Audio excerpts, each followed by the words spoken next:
श्रीरामचन्द्रं शरणं प्रपद्ये। श्रीरामचन्द्रं शरणं प्रपद्ये। श्री रामचरितमानस चिंतन श्रृंखला की तृतीय कड़ी, तीसरी कड़ी में आप सभी आत्मीय बंधुओं, दर्शकों, श्रोताओं, आप सभी को मेरा सादर प्रणाम। जय सिया राम। आज हम मानस श्रृंखला के तृतीय श्लोक पर कुछ चर्चा करेंगे। कल आपने इससे पहली वाली कड़ी में देखा व सुना कि हमने चर्चा की भवानी और शंकर, जो श्रद्धा और विश्वास, यानी कि हमें राम के पास पहुंचना है, राम तक जाना है, उस ब्रह्म तक जाना है, तो पहले हमें अपने भीतर श्रद्धा उत्पन्न करनी पड़ेगी, विश्वास जागृत करना पड़ेगा, और वह केवल और केवल परमात्मा की कृपा, सद्गुरु की कृपा से ही प्राप्त होगा। आज तृतीय श्लोक पर चर्चा करेंगे, जो रामचरितमानस के अनुसार, गोस्वामी तुलसीदास जी के अनुसार, गोस्वामी जी का भाव किस ओर जा रहा है। आइए पहले श्लोक का श्रवण करें, पाठ करें। वंदे बोधमयं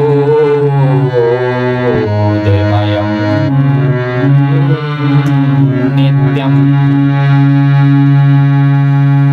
गुरुं शङ्कररूपिणं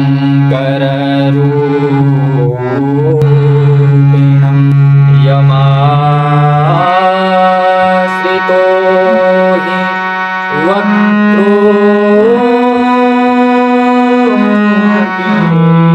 हि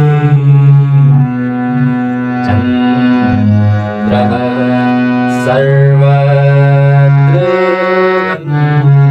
वन्दते। चन्द्रः सर्वत्र वन्दते। चन्द्रः सर्वत्र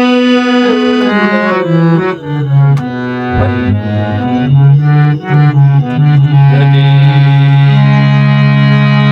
तो गोस्वामी जी तृतीय श्लोक में भावार्थ उसका बता रहे हैं कि ज्ञानमय नित्य स्वरूप हैं, जो नित्य कौन है, ज्ञानमय नित्य कौन है।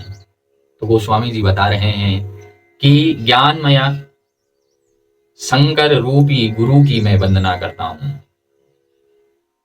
गोस्वामी जी ने एक के बाद एक और एक के बाद फिर दूसरे के बाद तीसरे, यानी कि पहले गणेश, सरस्वती, भवानी और शंकर, उसके बाद गुरुओं के, तो गुरु के रूप में शंकर जी को, आदि गुरु हैं जो वंदे गुरु, शंकर जी को यहाँ पर वंदना की। शंकर जी की कौन? मैं उन नित्य ज्ञान स्वरूप कौन है गुरु को प्रणाम करता हूं। कौन गुरु? तो जो स्वयं भगवान शंकर के रूप में, जिसे गोस्वामी जी तुलसीदास जी देख रहे हैं, क्योंकि उनके आश्रय में जाने से, उनके आश्रित होने से टेढ़ा चंद्रमा भी पूजनीय हो जाता है। जो भगवान शंकर के मस्तक पर चंद्रमा है, चंद्रमा बहुत कलंकित है, और चंद्रमा के विषय में आप शास्त्रों में देखेंगे तो चंद्रमा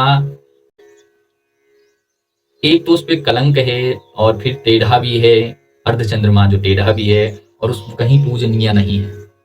तो वहां शंकर जी के आश्रय, जब शंकर जी ने उनको मस्तक पर धारण किया तो वह पूजनीय हो जाता है। टेढ़ा से टेढ़ा चंद्रमा भी पूजनीय है। तो यहाँ गोस्वामी जी भाव दे रहे हैं। क्या वेदांतिक रहस्य में यदि वेदांत से देखें तो इस श्लोक में गुरु की महिमा को चंद्रमा के उदाहरण से गोस्वामी जी ने समझाया है। चंद्रमा अपनी स्वयं की शक्ति से नहीं, बल्कि भगवान शिव के मस्तक पर सुशोभित होकर पूजनीय हुआ। वह अपनी कोई शक्ति नहीं थी, उसकी अपनी कोई महिमा नहीं थी। चंद्रमा तब पूजनीय हुआ जब वह भोलेनाथ की मस्तक पर विराजमान हुआ। और उसी प्रकार गोस्वामी जी कहना चाहते हैं कि हम जीव भी जब अहंकार, अज्ञान और सीमित दृष्टि में रहते हैं, तब तक हम सामान्य हैं। परंतु जब हम सदगुरु की शरण में जाते हैं, जो तत्व का ज्ञान करते हैं, तब हम छोटे से छोटे प्राणी भी सम्माननीय हो जाते हैं, पूजनीय हो जाते हैं। तब जाकर कहीं ज्ञान का प्रकाश प्रकट होता है। गुरु वह शिव तत्व है, यानी गुरु को यहाँ गोस्वामी तुलसीदास जी ने शिव के ही रूप में क्यों वर्णन किया? गुरु वह शिव तत्व है जो जीव के, मनुष्य के भीतर छिपे ब्रह्म ज्ञान के चंद्रमा को प्रकाशित करता है। तो गोस्वामी जी यहाँ बहुत अच्छा भाव दे रहे हैं। तद्विज्ञानार्थम,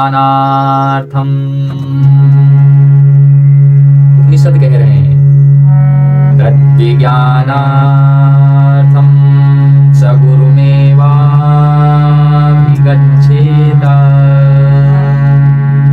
समित्पाणि श्रोत्रियं ब्रह्मनिष्ठम्। अथवा उस पर ब्रह्म के ज्ञान को प्राप्त करने के लिए हमें गुरु का आश्रित होना अति आवश्यक है।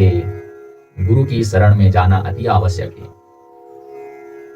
गोस्वामी जी गुरु पर बहुत बड़ा जोर देते हैं, क्योंकि और वह गुरु जो शास्त्र का ज्ञाता हो, समिधा, समित पाणी, समित का अर्थ है समिधा, और समिधा को यहाँ गोस्वामी जी ने किस भाव से देखा? उपनिषद कहते हैं कि समित पाणी, तो समित पाणी का अर्थ है समिधा, और समिधा यानी यहाँ सेवा, विनय और समर्पण के भाव को समित पाणी का। समित पाणी श्रोत्रियं ब्रह्मनिष्ठम्, यानी जिस गुरु के हाथ में समिधा हो। कौन सी समिधा? सेवा का, विनय का और समर्पण का। उस ब्रह्म के प्रति जो समर्पण भाव से उस गुरु के पास में इन समिधाओं को लेकर के जो पहुंचेगा, जो वेद शास्त्र का यथार्थ ज्ञाता हो, उनके पास जाएगा। जो स्वयं ब्रह्म में स्थित हो, उस गुरु के पास जाएगा।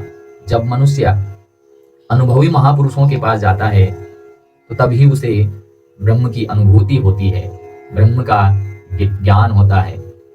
शंकराचार्य जी भी कहते हैं कि ऐसे सदगुरु के पास आवश्यक है जो शास्त्र और अनुभूति दोनों से संपन्न हो। शास्त्र सिर्फ पढ़े ही पढ़े ना, उसका अनुभव भी उसने किया हो, उसकी अनुभूति भी की हो।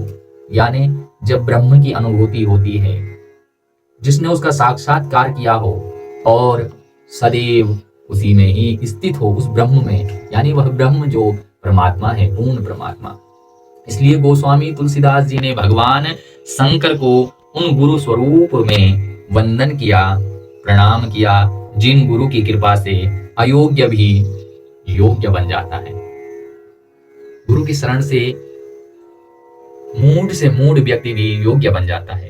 क्योंकि यहाँ गोस्वामी जी कह रहे हैं, यमास्वितो हि वक्रो चंद्रः सर्वत्र वंद्यते। चंद्रमा सदैव पूजनीय हो गया, क्योंकि चंद्रमा में कलंक बहुत है, आकार भी उसका प्रतिदिन बदलता रहता है, फिर भी शिव के मस्तक पर स्थान प्राप्त करने पर चंद्रशेखर कहलाए। तो यहाँ भाव क्या? हम जिसके साथ रहेंगे, यहाँ संग का भाव भी दिया। जैसा हमने संग पाया वैसा ही रंग चढ़ेगा। इधर कबीरदास भी कहते हैं, कबीरा मन पंछी भया, कबीरा मन पंछी भया, जहां मन वहां उड़ी जाओ, जो जैसी संगति करे तो तैसो ही बन जाए, जो जैसी संगति करे। यानी अगर हमने ब्रह्म तत्व को जानने वाले की संगति की और अच्छा संग पाया तो हमारे विचार भी अच्छे होंगे। कबीरा मन पंछी भया, क्योंकि ये मन तो पंछी है, जहां पर हमने देखा वहीं पर उसी रंग में रंग जाते हैं। नारद भक्ति सूत्र भी इस बात की ओर जोर देते हैं कि भगवान और उनके परम भक्त, यानी गुरु ही होता है, सदगुरु ही होता है, कोई बुद्ध पुरुष ही होता है, उनके परम भक्त में भेद बुद्धि नहीं रखनी चाहिए, क्योंकि सदगुरु भगवान के प्रेम और कृपा एक साकार माध्यम होता है जो हमारे सामने साक्षात रूप में आते हैं। तो ही भगवान शंकर हो सकते हैं, शंकर के रूप में गुरुओं की वंदना की। यहाँ क्या भाव दिया कि उस परमात्मा की भक्ति जब व्यक्ति करता है, या तो किसी महापुरुषों की ही कृपा से होगा, या तो उनकी शरणागति लेने से होगा, या तो फिर भगवान की ही कृपा होगी। नारद के भक्ति सूत्र में भी कह रहे हैं, भक्ति सूत्र में यह बात बता रहे हैं नारद जी कि जब कोई भक्त भगवान की शरण में जाएगा, या तो फिर किसी महापुरुष की शरण लेगा, तभी उसे भगवान की भक्ति प्राप्त होगी। महत् कृपैव भगवत पाले शाब्दा। अब यहाँ ज्ञान मार्ग और भक्ति मार्ग में दोनों मार्ग हैं। ज्ञान मार्ग में हमें ज्ञान प्राप्त होगा, भक्ति मार्ग में भगवान की भक्ति में हम उसकी कृपा से प्राप्त होगा। तो वह इन दोनों मार्ग में सदगुरु की कृपा ही साधना का, हमारे साधना का द्वार खोलती है, परमात्मा के पास पहुंचने तक का मार्ग खोलती है। भक्ति मार्ग और ज्ञान मार्ग में सदगुरु की ही कृपा होती है।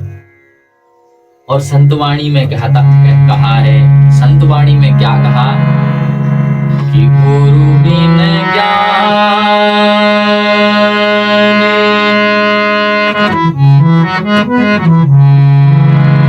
गुरु बिन होई न ज्ञान, गुरु बिन मिटे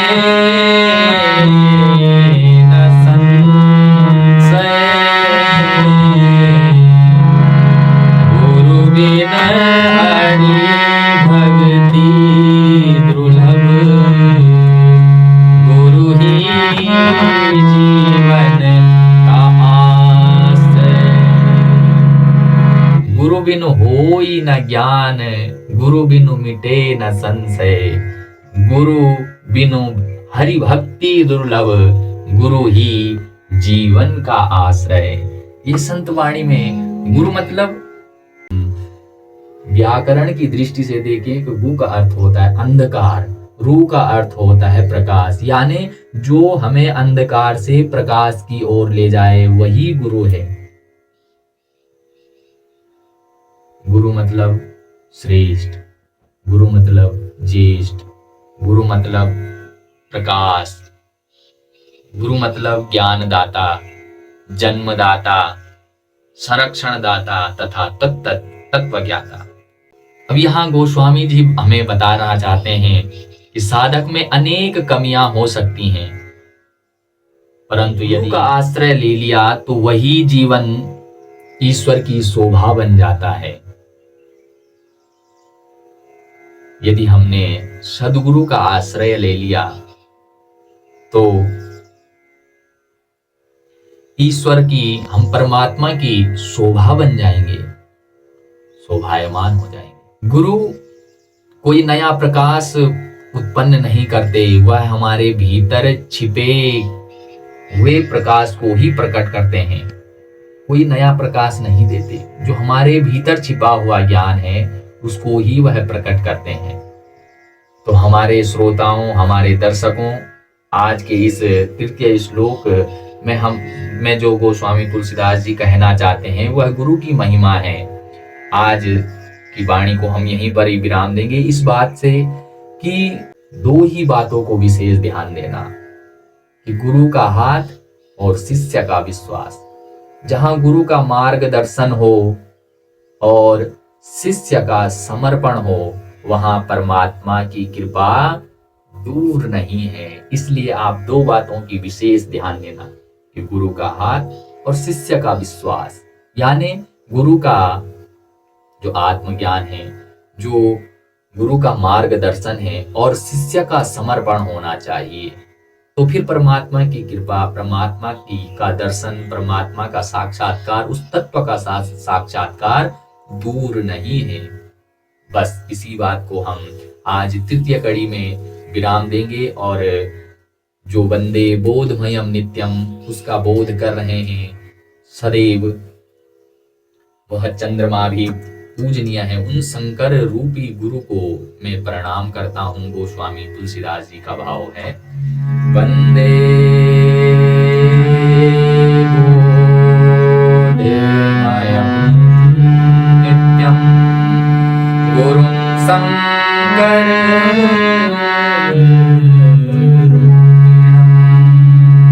यमाश्रितो वक्रोऽपि चन्द्रः सर्वत्र वन्द्यते। और इसके बाद गोस्वामी जी ने सीता की वंदना की, राम जी वंदना की। उन सीताराम जी विशुद्ध विज्ञानों कवीश्वरो कपीश्वरो हनुमान जी की वंदना की और रामायण के रचयिता महर्षि वाल्मीकि की वंदना की। इस पर चर्चा करेंगे कल। तब तक के लिए आप सभी को हमारा सादर प्रणाम। जय सिया राम।